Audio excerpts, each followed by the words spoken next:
விழுப்புரம் மாவட்டத்தில் திருவெண்ணைநல்லூர் ஒன்றியத்திலே இருக்கின்ற இருவேல்பட்டு மற்றும் அரசூர் ஊராட்சிகளை சார்ந்த பகுதிகளில் வெள்ளம் சூழ்ந்து வடிய தொடங்கியவுடன் அங்கிருக்கின்ற மக்களுக்கு நிவாரணம் வழங்குவதற்காகவும் ஆறுதல் கூறுவதற்காகவும் நேரடியாக சென்றிருந்தார்.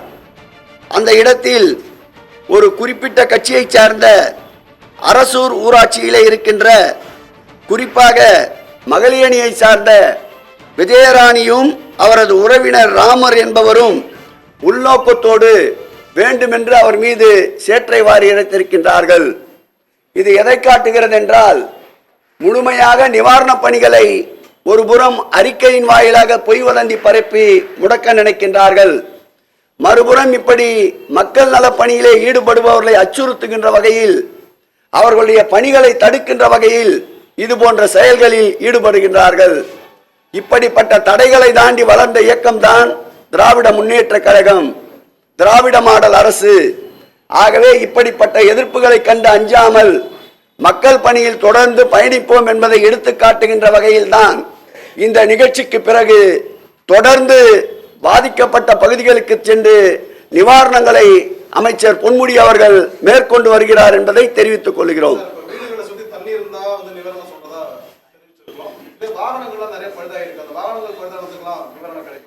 நிச்சயம் மாண்புமிகு தமிழக முதல்வர் அவர்கள் ஆ முதல் அக்கு வரையில் எந்த பாதிப்புகள் என்றாலும் கருணை உள்ளத்தோடு களத்திலே நிற்கின்ற முதல்வர் என்பதால் ஏதோ நேற்றைக்கு முன்தினம் இந்த பதவிக்கு வந்தவர் அல்ல. நேற்று முன்தினமோ இது போன்ற பாதிப்புகளிலே தன்னை களத்திலே ஈடுபடுத்தி கொண்டவர் அல்ல. 50 ஆண்டுகளுக்கு மேலாக பொது வாழ்க்கையிலே இருப்பவர், பாதிப்புகள் என்னவென்று கணக்கிட தெரிந்தவர். நிச்சயம் அதற்கும் உரிய நிவாரணத்தை அறிவிப்பார். ஒருத்தரா கேளுங்க சொல்றேன்.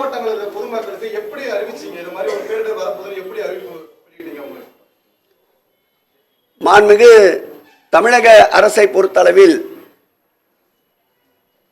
இந்திய வானிலை மையமாக இருந்தாலும், தமிழகத்திலே இருக்கின்ற வானிலை மையமாக இருந்தாலும், தனியாருடைய வானிலை மையமாக இருந்தாலும் அவர்கள் தருகின்ற தரவுகளை உடனுக்குடன் துறை சார்ந்த அலுவலருக்கும் அந்தந்த மாவட்ட ஆட்சியாளர்களுக்கும் அனுப்பி அந்தந்த மாவட்ட அமைச்சர்கள் வாயிலாக முன்னெச்சரிக்கை நடவடிக்கை தொடர்ந்து எடுத்து வருகின்றோம். இந்த சாத்தனூர் டேமை பொறுத்தளவில் 5 முறை தண்ணீர் திறந்து விடப்படுகின்ற பொழுது முன்னெச்சரிக்கை நடவடிக்கையாக கரையோரம் வசிக்கின்ற மக்களுக்கு தண்டோரா மூலமாகவும் மாவட்ட ஆட்சியாளர் மூலமாகவும் நோட்டீஸ் அனுப்பி அனைவருக்கும் அதை செய்தியாக வெளியிட்டு தெரியப்படுத்தியிருக்கின்றோம். அதற்குண்டான ஆவணத்தையும் கையிலே வைத்திருக்கின்றோம். 5 முறை அதற்கு முன்னெச்சரிக்கை நடவடிக்கையாக நோட்டீஸ் வழங்கியதையும் அறிவிப்பு வெளியிட்ட குறிப்புகளையும் கையிலே வைத்திருக்கின்றோம். ஆகவே இந்த அரசை பொறுத்தளவில் முன்னெச்சரிக்கையாக செயல்படுகின்ற ஒரு அரசு என்பதற்கு பல்வேறு உதாரணங்களை சொல்ல முடியும். சென்னையிலே பெருமழை என்ற பொழுது 1 மாதத்திற்கு முன்பாக இருந்தே முன்னெச்சரிக்கை நடவடிக்கையிலே ஈடுபட்டோம். சுமார் 8000த்திற்கும் அதிகமான சமூக ஆர்வலர்களை ஒருங்கிணைத்திருந்தோம். மாநகராட்சியின் சார்பில் 22,000 மாநகராட்சி பணியாளர்களை ஈடுபடுத்தி இருந்தோம்.